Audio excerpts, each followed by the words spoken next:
Namaste everyone. This is Ritika Jaswal, your energy healer. So I welcome you all in the book reading sessions. Today is going to be day 6. I think it's day 6. Sorry, day 5. Just let me check. I think today is day 6.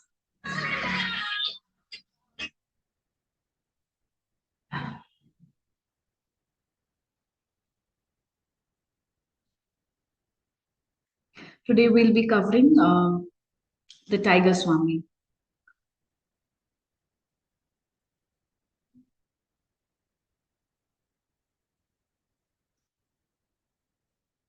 Yeah, today is day 7. Today is day 7, and today we'll be covering the Tiger Swami. So let me share the screen with you.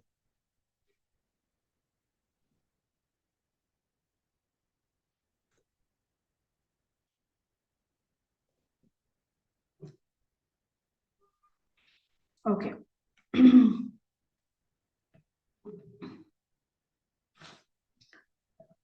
Earlier, we had seen that in his quest for finding the Guru, he came across many saints. And whenever he used to meet any saint, there was one question that used to come in his mind, like, how is this going to serve him?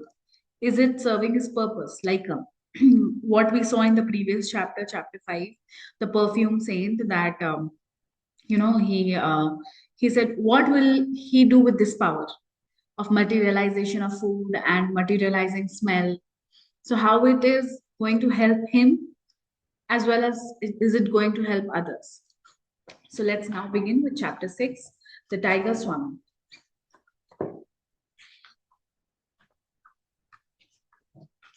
I have discovered the Tiger Swami's address. Let us visit him tomorrow. This welcome suggestion came from Chandi, one of my high school friend. I was eagerly, I was eager to meet the saint who is in his pre-monastic life. He caught and fought tigers with his naked hands. A boy, a boyish enthusiasm over such remarkable feat was strong with me.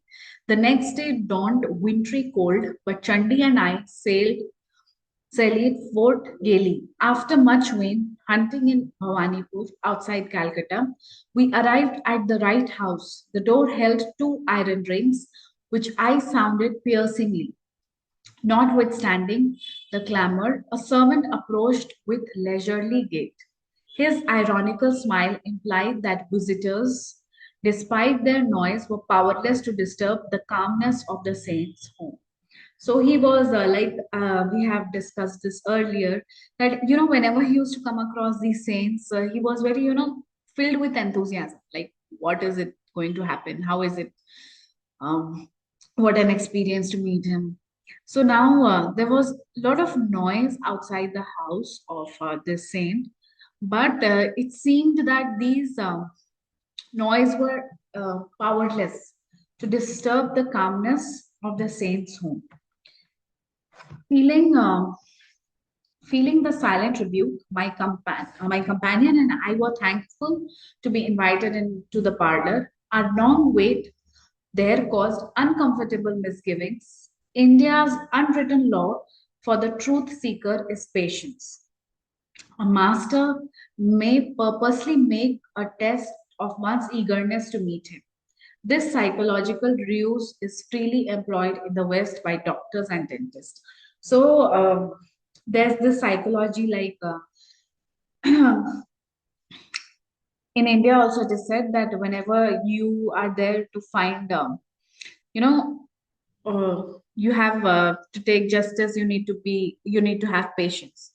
So, and whenever such test of patience come, it is the teacher purposely makes you wait in order to check your patience.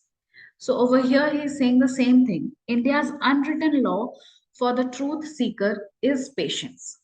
A master may purposely make a test of one's eagerness to meet him.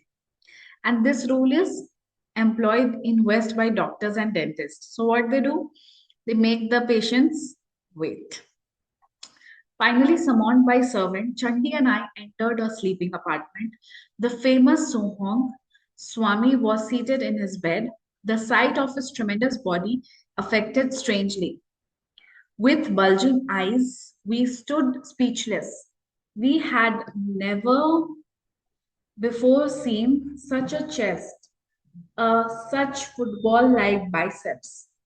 On an immense neck, the Swami's fierce yet calm face was adorned by the flowing locks, beard, and mustache. A hint of dove like and tiger like qualities shone in his dark eyes.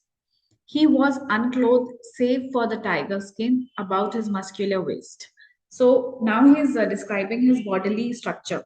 Like, he was very, his body, his chest, he had never seen such a chest, and his biceps were like football. That means his body might have been very muscular. But there was this calmness on his face. Finding our voice, my friend and I greeted the monk, expressing our admiration for his prowess in the extraordinary felina arena. Will you not tell us, please, how is it possible to subdue with bare fist the most ferocious of jungle beasts, the royal Bengals? My son, it is nothing to me to fight tigers. I could do it today if necessary. He gave a childlike laugh. You look upon tigers as tiger, I know them as pussycat. So, he was very eager to ask, like, you tell something like, how did you fought with the tigers? And he was like, for you, it might be tiger, but for me, they are just like pussycats. Swamiji and I could impress my subconsciousness. So, Swamiji, I think I could impress my subconsciousness with the thought that tigers are pussycats, but could I make tigers believe it? So now this is again in this entire chapter, still this page, we have seen that his mind is very intellectual. Means he's very intelligent. He asks very cause and effect, reasoning, logical questions. So now he's saying like you in your subconsciousness feel that they are like pussycats, but how could I make tigers believe it? Of course, strength also is necessary. One cannot expect victory from a baby who imagines a tiger to be a house cat. Powerful hands are my sufficient weapon. He asked us to follow him to the patio where he struck the edge of a wall. The brick crashed to the floor. The sky peered boldly through the gaping lost tooth of the wall. I fairly staggered in the astonishment. He who can remove mortared bricks from a solid wall with one blow, I thought must surely be able to displace the teeth of tigers. So he called them, and I think he might have given this one punch to the wall, and the bricks came out of the wall. And he said, like light, they could see the sky from that portion where the brick came out.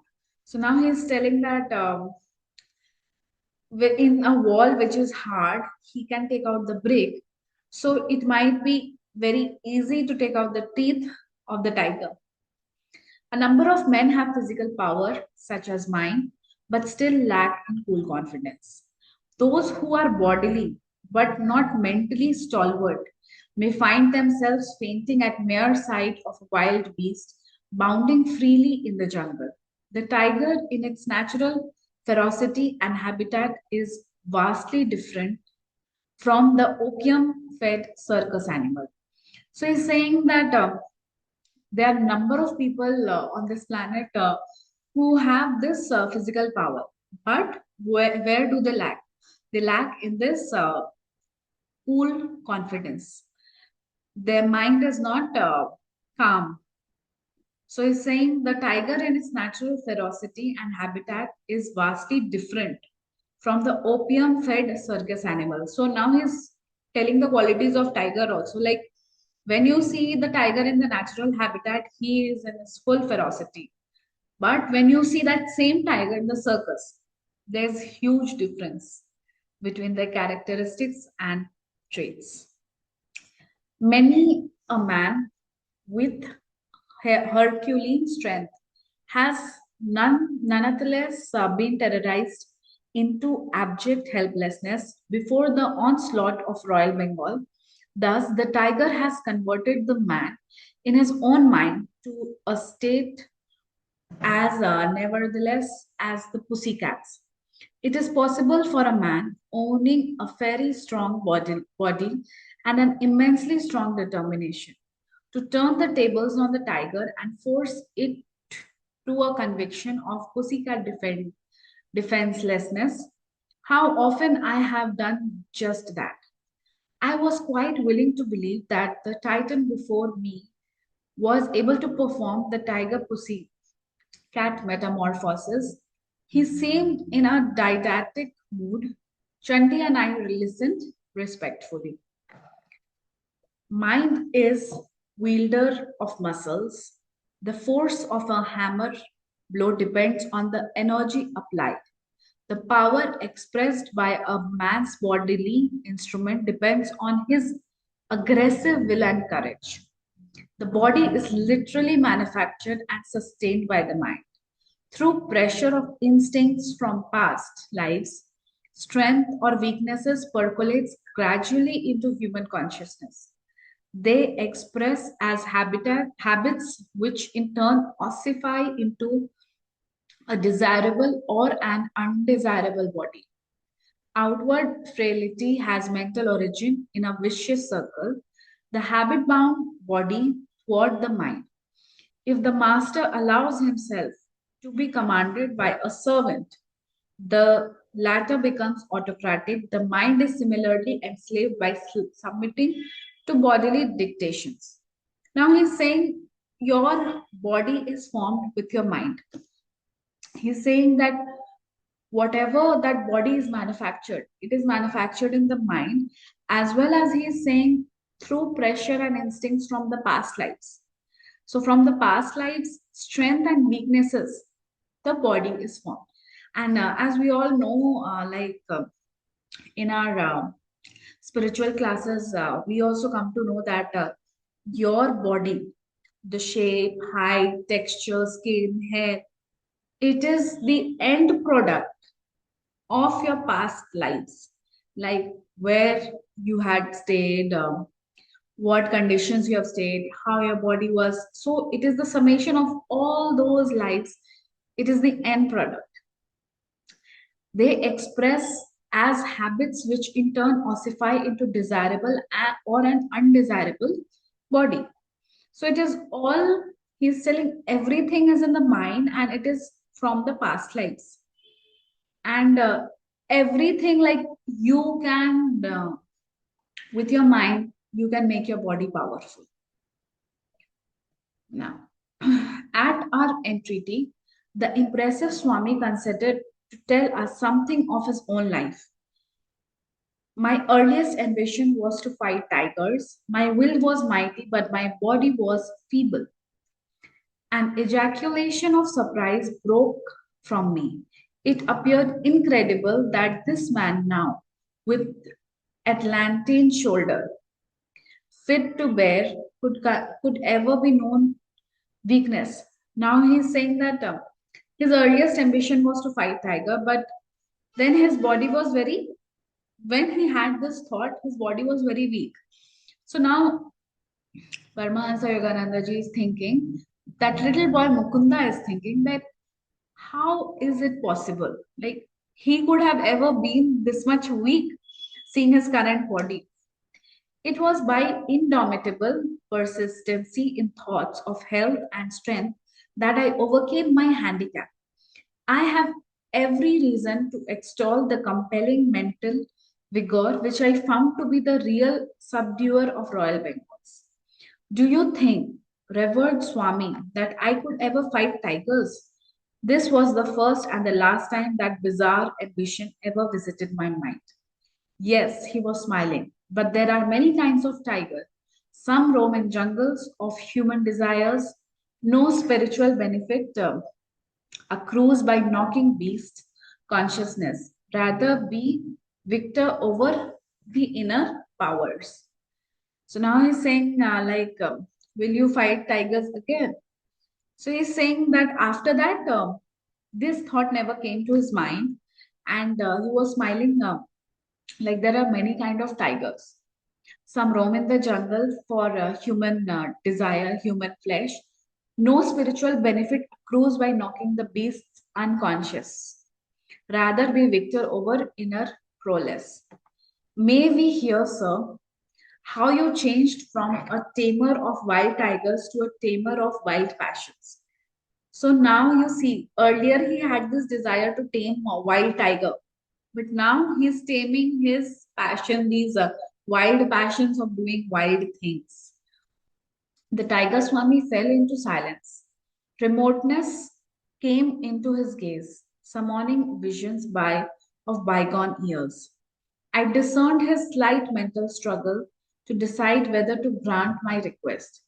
Finally, he smiled in acquiescence. When my fame reached a zenith, it brought the intoxication of pride. I decided not only to fight tigers but to display them in various tricks. My ambition was to force savage beasts to behave like domesticated ones. I began to perform my feat publicly with gratifying success. One evening, my father entered my room in a pensive mood. Son, I have words of warning. I would save you from coming ills produced by grinding wheels of cause and effect. Are you a fatalist, father? Should superstition be allowed to discolor the powerful waters or my activities? I am no fatalist, son, but I believe in the just law of retribution as taught in holy scriptures. There is resentment against you in the jungle family. Sometime it may act to your cost. So when he said his father about what he wants to do, then his father said that there is resentment against you in jungle family. Means the jungle family is not favorable for humans, for you. So he, like a father, had a doubt, it may cost his life. Father, you astonish me. You well know what tigers are beautiful but merciless. Even immediately after an enormous meal of some hapless creature, a tiger is fired with fresh lust at sight of new prey. It may be joyous gazelle frisking over jungle grass, capturing it, biting it, and opening the soft throat. The malevolent beast tastes only a little of mutually crying blood and goes its wanton way. Tigers are the most contemptible of jungle breed. Who knows? My blow may inject some slight sanity of consideration into their thick head. I am headmaster in a forest, finishing school to teach them gentle manners. So over here, he is having a conversation with his father, and then he is saying that you see what is the quality of tiger. Like once his stomach is full, he catches an animal, and then again he become an hapless creature, and fresh lust of blood is there in his mind, and then again he goes hunting. So he's saying that I have to to teach them that he is the headmaster, and he wants to teach them gentle manners. Please, father, think of me as a tiger tamer and never as a tiger killer. How could my good actions bring ill upon me? I beg you not to impose any command that I change my way of life. Chandi and I were all attention, understanding the past dilemma. In India, a child does not lightly disobey his parents' wish. Indian culture, how much you are a grown up, It doesn't matter. You cannot go against your parents. In stoic silence, father listened to my explanation. He followed it with disclosure, which he uttered gravely. Son, you compel me to relate an ominous prediction from lips of saint. He approached me yesterday as I sat on the veranda in my daily meditation. Dear friend, I come with a message for your belligerent son. Let him cease his savage activities. Otherwise, his next tiger encounter shall result in severe wounds, followed by 6 months of deathly sickness. He shall then forsaken. He sorry. He shall then forsake his former ways and become a monk. This tale did not impress me. I consider that father had been credulous victim of a deluded fanatic. The Tiger Swami made this confession with an impatient gesture, as though at some stupidity. Grimly silent for a long time, he seemed oblivious of presence. When he took up the dangling thread of his narrative, it was suddenly with subdued voice. Not long after father's warning, I visited the capital city of Coach Behar. The picturesque territory was new to me. I expected a restful change. As usual, everywhere a curious crowd followed me on the streets. I would catch bits of whispers and comments. This is the man who fights wild tiger. He has legs or tree trunks. So he said, before going, his father was not in favor of going, but some of his friend, one of his friends said, let him do whatever he wants to do. Otherwise, things will go more bad. He might get injury, and or he might become a monk. So whenever he goes by on the road, he gets hear these comments. This is the man who fights wild tigers, as he legs or tree trunks.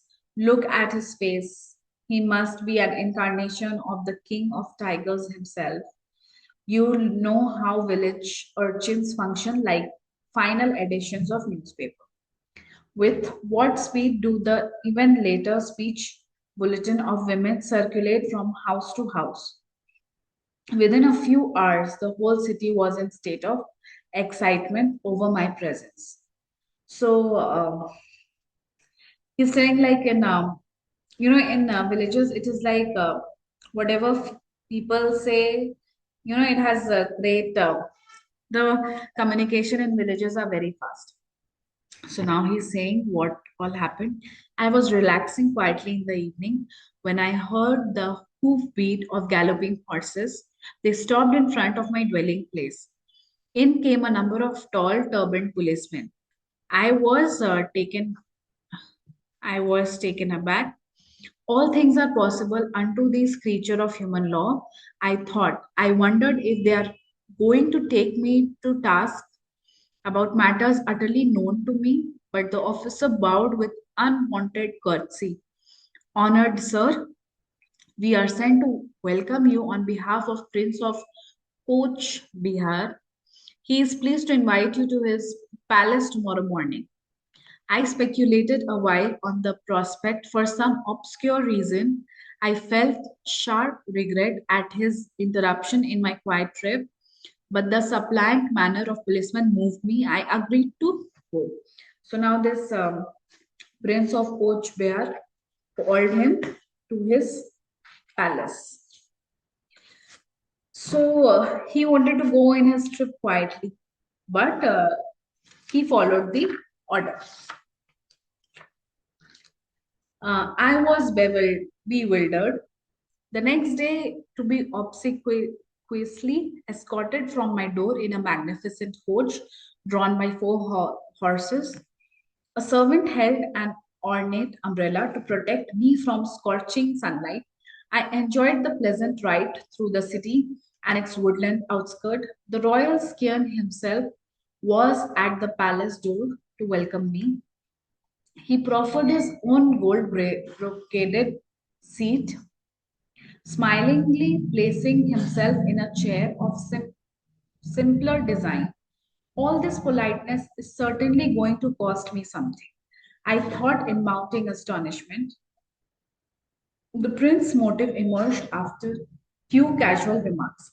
So, very in a very courteous manner, he was taken to the palace.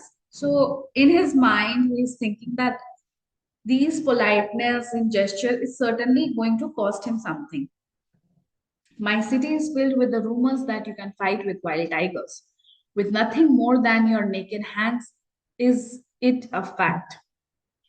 So now he's saying, it is quite true. I can scarcely believe it.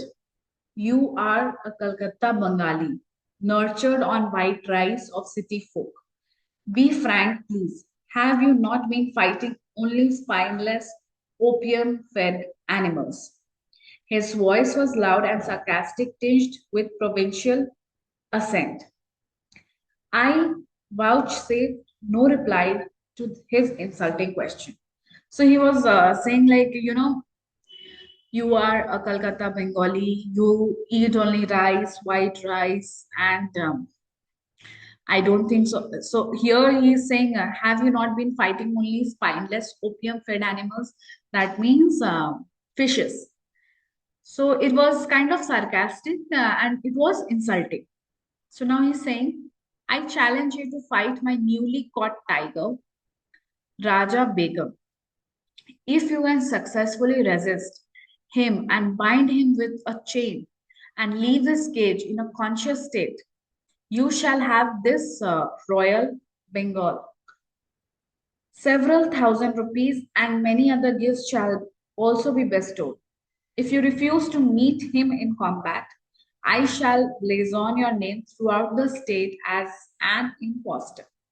So now he's saying that there is this new tiger which he has caught, Raja Begum. So he's saying you have to, if you tame him, you will be rewarded with several thousand rupees and gifts.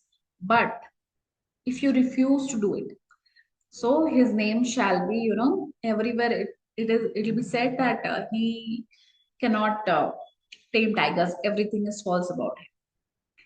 His insolent words struck me like a volley of bullets. I shot an angry acceptance, half risen from the chair in his excitement. The prince sank back with a sadistic smile. I was reminded of the Roman emperor who delighted in setting Christians in bestial arenas. This match will be set for a week hence. I regret that I cannot give you permission to view the tiger in advance. So he's saying that you'll be not allowed to see the tiger in advance. Whether the prince feathered, I might seek to hypnotize the beast or secretly feed him opium, I know not. So he's saying that maybe he might think that, he is going to hypnotize or secretly feed him something. I left the palace, nothing with amusement that the royal umbrella and panoplied coach were now missing.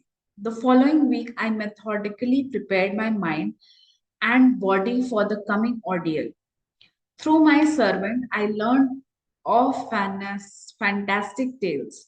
The saint's direful prediction to my father had somehow got abroad, enlarging as it ran. Many simple villagers believed that an evil spirit cursed by gods had reincarnated as tiger, which took various demoniac forms at night, but remained a stripped animals during day. This demon tiger was supposed to be one sent to humble me. So he's saying that there were many talkings about the tiger, like people in the village used to believe that it is an evil spirit caused by gods. During the day, it is like normal stripped animal, and at night it becomes demon. So another imaginative version was that animal prayers to tiger heaven had achieved a response in the shape of Raja Beg. So these are the background stories about Raja Beg.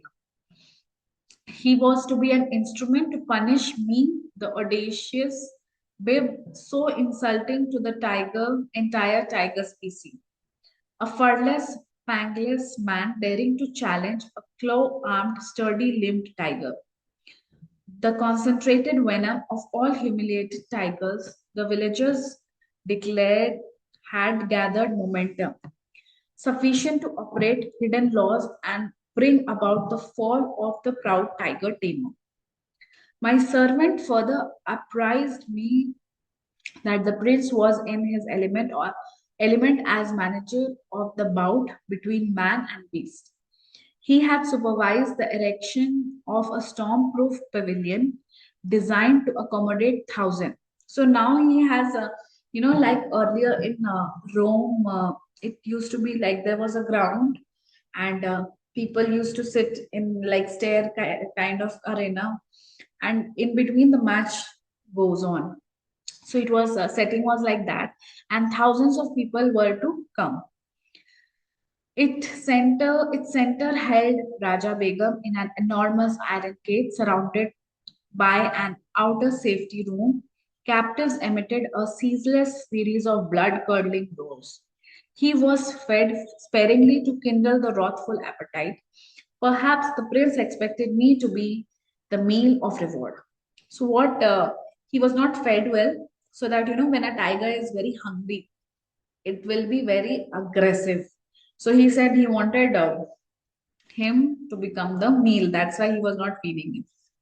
Crowds from the city and suburbs bought tickets eagerly in response to the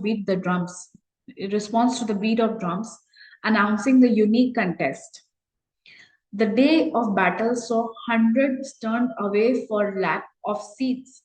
Many men broke through the tent openings or crowded any space between the galleries.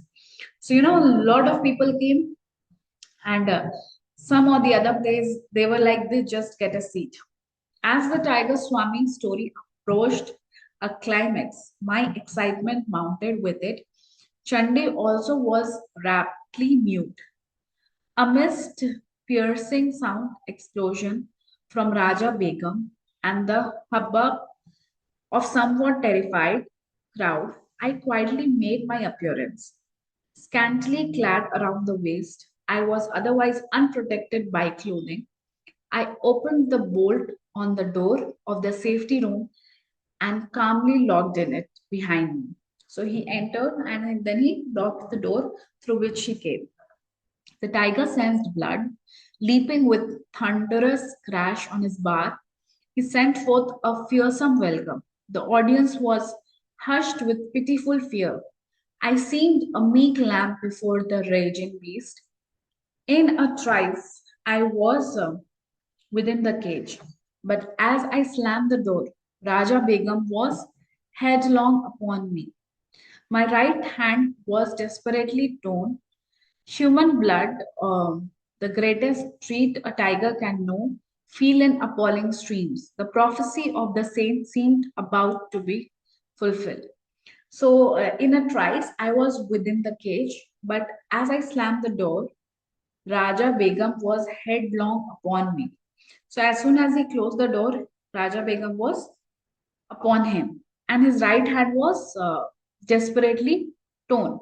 So, I think with his claws, he might have just tore his muscles. I rallied instantly from the shock of the first injury I had ever received. Banishing the sight of my gory fingers by thrusting them beneath my waistcloth, I swung my left arm in a bone cracking blow. The beast reeled back, swirled around the rear of the cage, and sprang forward convulsively. My famous fistic punishment rained on his head. But Raja Begum, taste of blood had acted like the maddening first sip of wine to a dipsomaniac long deprived. So because he had already, scratched him, that taste of blood was there, and which made him more aggressive. Punctuated by deafening roars, the brute assaults grew in fury. Sorry. My inadequate defense of only one hand left me vulnerable before claws and fangs. So one right hand was injured, only left hand was, was not injured. But I dealt out dazzling retribution. Mutually ensanguined, we struggled as to the death.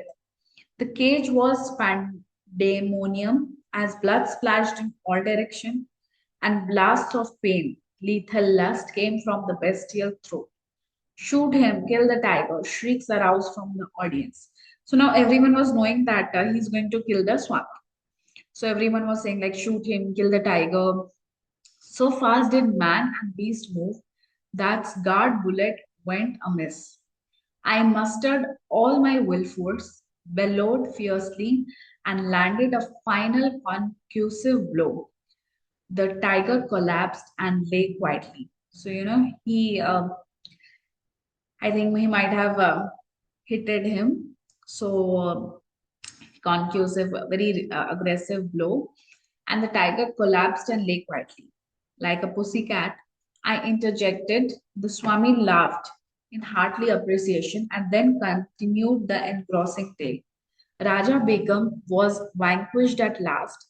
His royal pride was further humbled with my lacerated hands.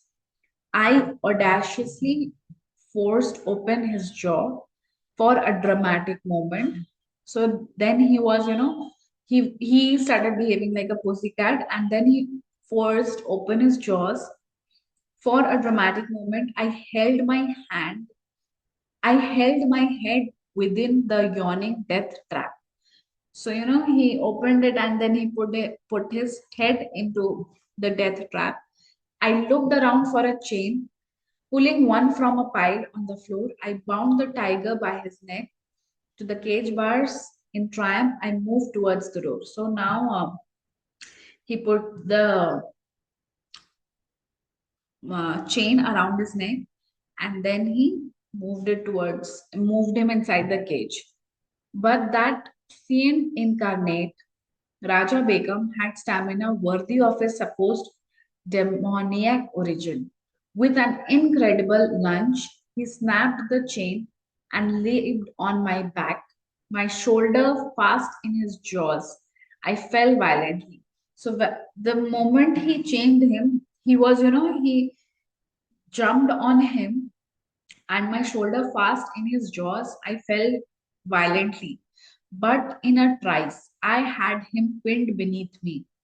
Under merciless blows, the treacherous animal sank in semi consciousness. This time I secured him more carefully. Slowly, I left the cage. So, all these things that was happening between him and the tiger. And then he slowly left the cage. I found myself in a new uproar, this time one of delight. The crowd's cheer broke as though from a single gigantic throat, disastrously mauled. I had yet fulfilled the three conditions of the fight: stunning the tiger, binding him with a chain, and leaving him without requiring assistance for myself. In addition, I had so drastically injured and frightened the aggressive beast that he had been content to overlook the opportune prize of my head in his mouth. So there was this three conditions of the fight which he had fulfilled. One was condition stunning the tiger, binding him with the chain, and leaving him without the assistance of any person. After my wounds were treated, I was honored and garlanded. Hundreds of gold pieces showered at my feet. The whole city entered a holiday period. Endless discussions were heard on sides about my victory over one of the largest and most savage tigers ever seen. Raja Begum was presented to me as promised, but I felt no elation. A spiritual change had entered my heart. It seemed that with my final exit from the cage, I also closed the door on my worldly ambitions. So this after this fight, he also closed the doors of his worldly ambitions. Ambitions means his wild passions. A woeful period followed. For 6 months, I lay near death from blood poisoning. As soon as I was well enough to leave Coach Behar, I returned to my native town. So, because of that tiger, he had blood poisoning, and for 6 months. And after getting cured, he returned back to his town. I know now that my teacher is the holy man who gave the wise warning. I humbly made this confession to my father. Oh, if I could only find him. My longing was sincere, for one day the saint arrived unheard. Enough of tiger taming. He spoke with calm assurance. Come with me. I will teach you subdue the beasts of ignorance roaming in jungles of human mind. You are used to an audience. Let it be galaxy of angels entertained by thrilling mastery of yoga. So one day, this saint came to him and told him like, "Come with me. I will teach you how to tame, the human mind, like how you're roaming in the jungles. The human mind is like a jungle, and you want audience to cheer you. So in spiritual world, there are angels entertained by a thrilling mastery of yoga. I was initiated into the spiritual path by my saintly guru. He opened my soul doors, rusty and resistant with long disuse. Hand in hand, we soon set out for many training in Himalayas. Chandi and I bowed at Swami's feet, grateful for his vivid outline of life truly cyclonic. I felt amply repaid for long probationary wait in the cold parlor. So, the entire conclusion which comes to this, like, at times we also feel, no, I want to do this, I want to do that. But, those are wild passions.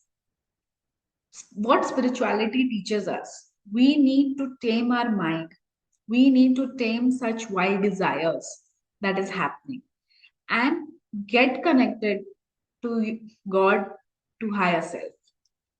So this was a beautiful piece of chapter, the tiger saint. Very nice story, and very knowledgeable, as well as there was a strong message in this.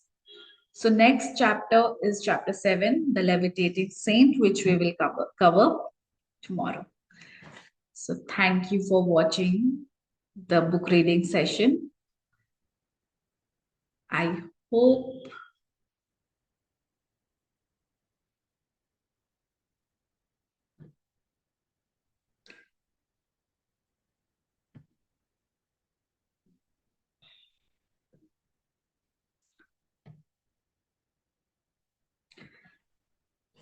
you're enjoying the session. So let us end today's session. We uploaded in the YouTube channel.